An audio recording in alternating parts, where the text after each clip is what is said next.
Okay, welcome to Salvation Road. Things are moving steadily. So apparently when you move to a location,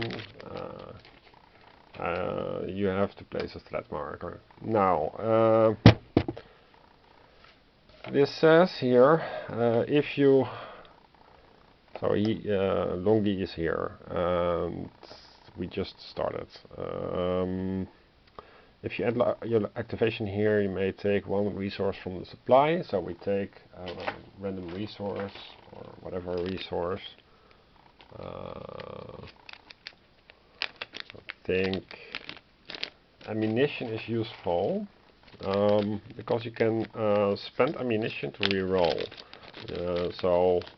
If I can choose between several types. But then I end my activation here and I may take one resource from the supply. Is that using the special location? So there is something like a location use marker.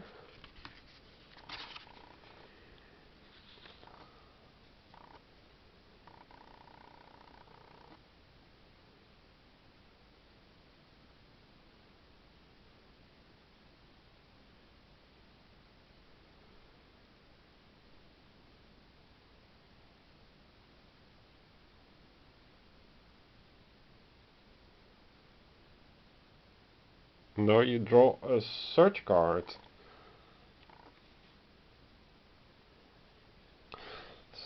That's strange, yeah. So we have a search deck. Yeah, so we have the search deck and we draw the search card. And that is what we find. And I think take one resource from the supply is the supply of the card, but I'm not really sure. So we take 2 mats and a jerry can. A jerry can.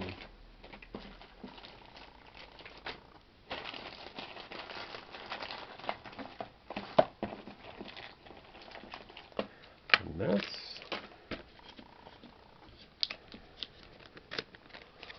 And I think you carry them until you can no longer carry them. What I mean by that is that Longi has 7 spaces.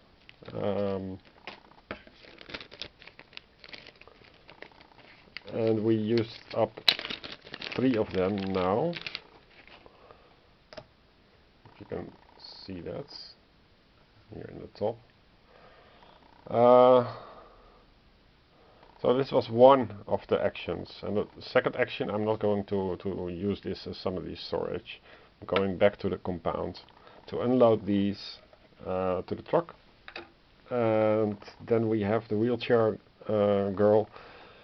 She must pay an extra action or take a 1 wound to do the same thing.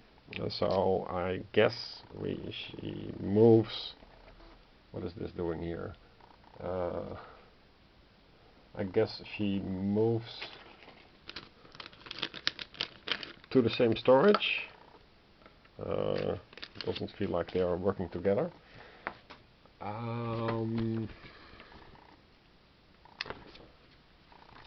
But now we are, for the second time in...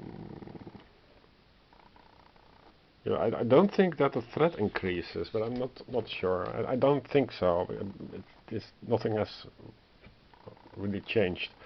We draw for Susan. However, Susan must stay there because her wheelchair got stuck in the Samedi storage. She did find 2 of these ammo things and 1 jerrycan. I also am not sure what happens if you run out, you use placeholders or whatever. So, looking great, right?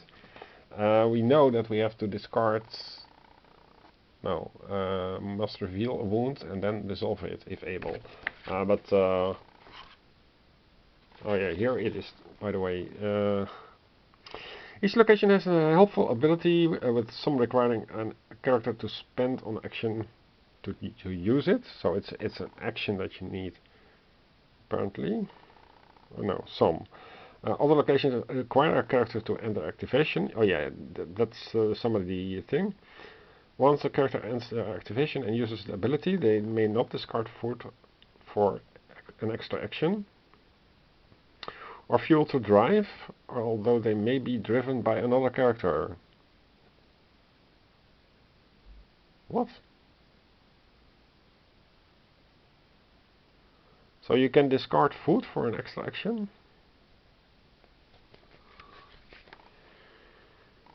Well, that's not going to help Susan anyway. Let's see. Yeah, you can only use them once per round. So it would make sense to end. Let's see. Anytime. Yeah. So because we're at the end of the round, we're going to also take one resource from the supply. Because why not?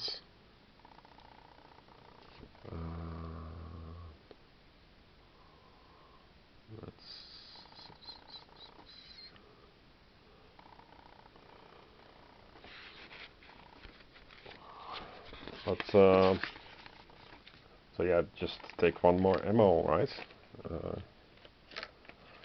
And this is used. So we put it here because I'm too lazy to take the X.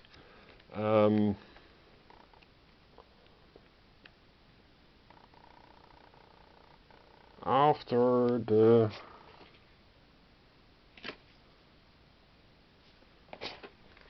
what was the order of play? Then we have the threat phase. That's the interesting thing. So you roll threat dice for each occupied location, potentially causing wounds to the characters located there. So Susan can gain a wound, but Longy not, because he is in the compound. So threat phase.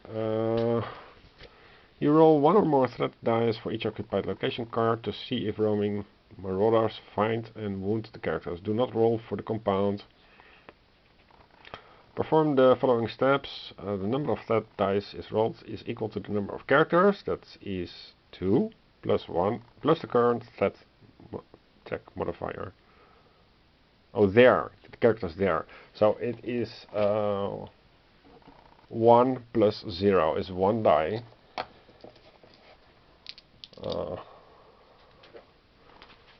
So that is a wound. Question is, can we spend an ammo to reroll it?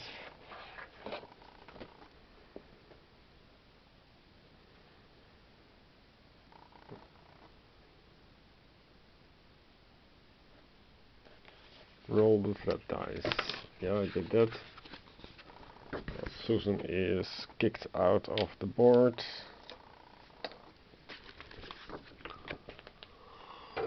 Count up the number of wounds. 1. This is how many wounds the marauders will potentially be inflicting on the characters. Any character at a location may discard an ammo token to fight off the marauders. Player controlling that character may re-roll as many threat dice as they like.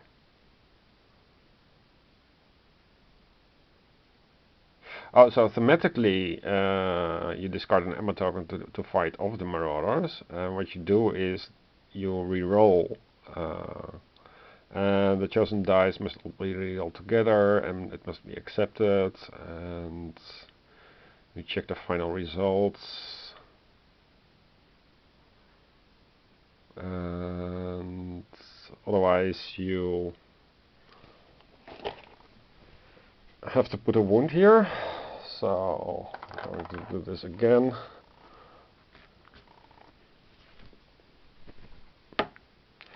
No, it's still a wound, but I wasted an ammo. And that means this has to be placed on Susan. So Miss Wheelchair has this now.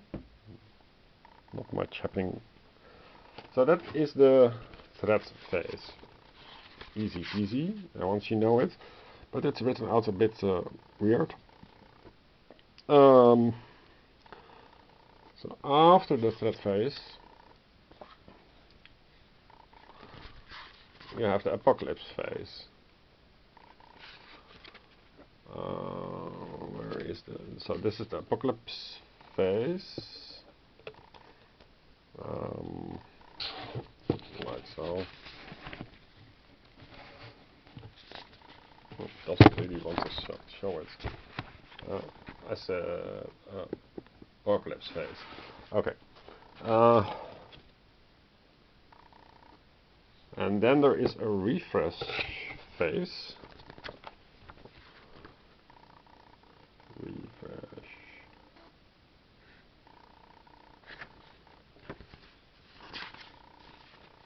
Yeah, but first is the apocalypse phase.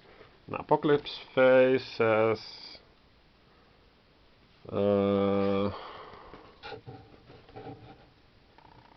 you add the number of marauders to the fence as indicated on the card. This varies by player count. It's always bikes first, then adding buggies if every bike is already on the fence. If the final marauder is placed on the fence, the players lose. So it means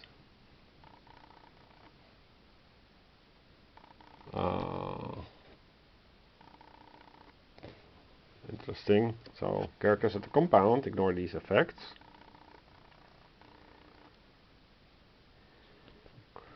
These are the prevention requirements.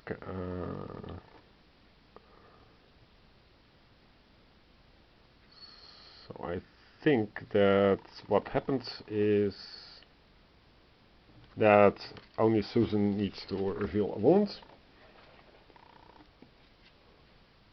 And then resolve it if able. Okay. So, Susan, what do we have? Broken wrist. Yeah. So she's in a wheelchair. And overreach